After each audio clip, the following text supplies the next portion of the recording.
Hi and welcome to another junk journal with me. We are on episode 46 and I'm doing a Feel Good February prompt, which is for February 6th, and it's favorite cozy drink.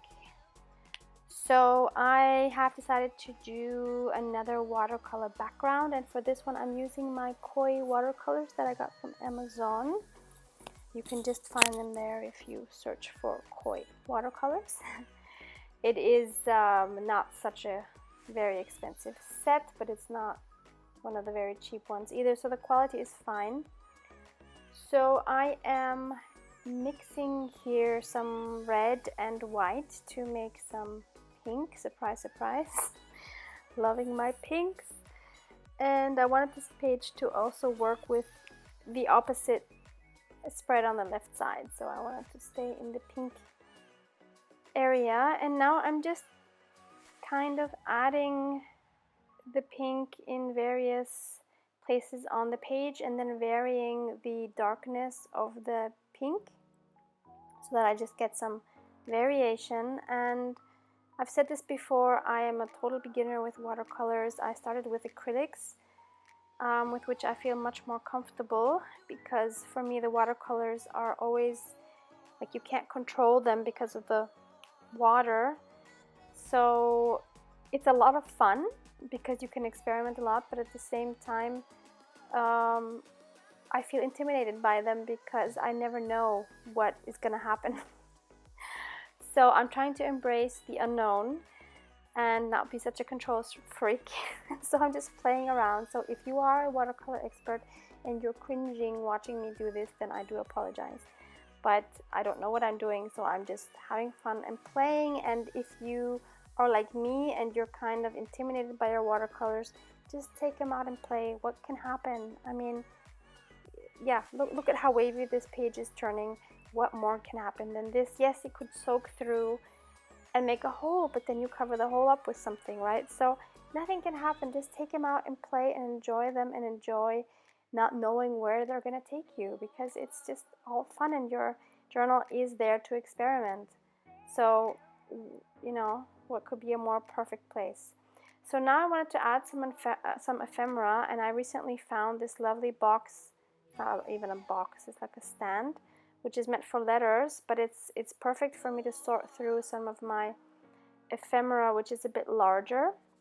And in this little box I keep my ephemera that are like medium sized, and I recently used some die cuts for another project, so I just thought I would cut out a few more that I could use in my journal.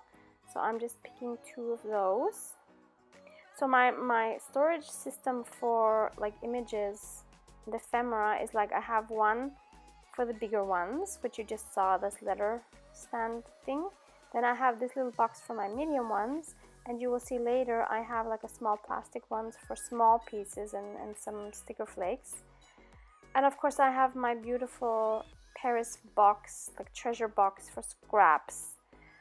So yeah, it's kind of working at the moment. If they get more, I will have an issue. But at the moment this is kind of working for me.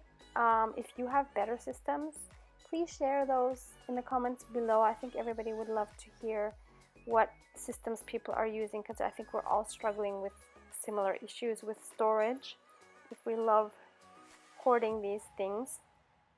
So I have chosen various ephemera that I already had in my stash, and also some pieces from Annette again, and also from Marike. And also, well, I will talk about those later when I actually get those out of the box.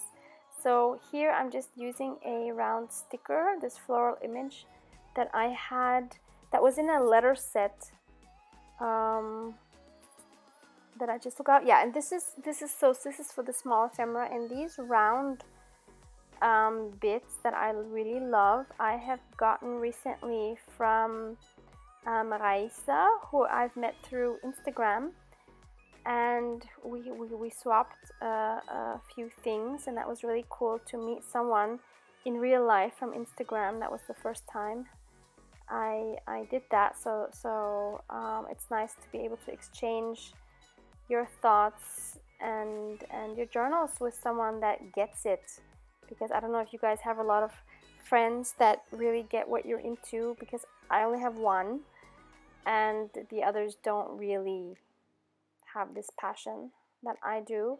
So it's really nice to be able to share that with like-minded people. So here I just chose a few more bits that are in that color range to just add some more interest to the page, and I'm just kind of collaging here with some bits and pieces. And this is again another one where, as in the last one, I'm kind of struggling with placing the pieces, because here I wasn't really sure, I guess, what the focal point should be. Should it be the piece on the top where I'm going to write what my favorite cozy drink is, or is it the floral image on the bottom with the pink die cut around it, or is it this love tag here from Marike? So I don't know what is the focal piece. And looking at my spread now, I have it next to me. Yeah, I still can't really identify one which kind of goes against what I like, but yeah. For me it's just a mess, but I still kind of like it. So this is a stamp set that I really like. I got it locally, so I can't really help you with where to get it. I'm trying to show you the brand at the bottom. It looks like that. I don't know if you can find them somewhere online. They are tiny tea related stamps, and I love them so much. So I had this free space on this tag on which I wanted to stamp a tea image. So it has a little bird on it with a teacup with a little bird on it, and I think it's really adorable. So I'm stamping that in my brown ink, or oxide I should say. And now I'm going to write on that piece. So I'm just writing favorite cozy drink, which is a matcha green tea latte with almond or coconut milk, which I like getting from Starbucks, because obviously not a lot of places have that. And I do get it with less powder than they usually would put in, because otherwise it's way sweet. But I love it so much. And I don't really make it at home because I'm too lazy and I don't have the right powder, blah blah blah blah. So it's really a treat that I buy once in a while when I have time, and when I'm at Starbucks, and when I'm not on a no sugar thing, etc., etc. All the circumstances have to be right for me to treat myself to this drink. So I just added some more of those adorable tea images,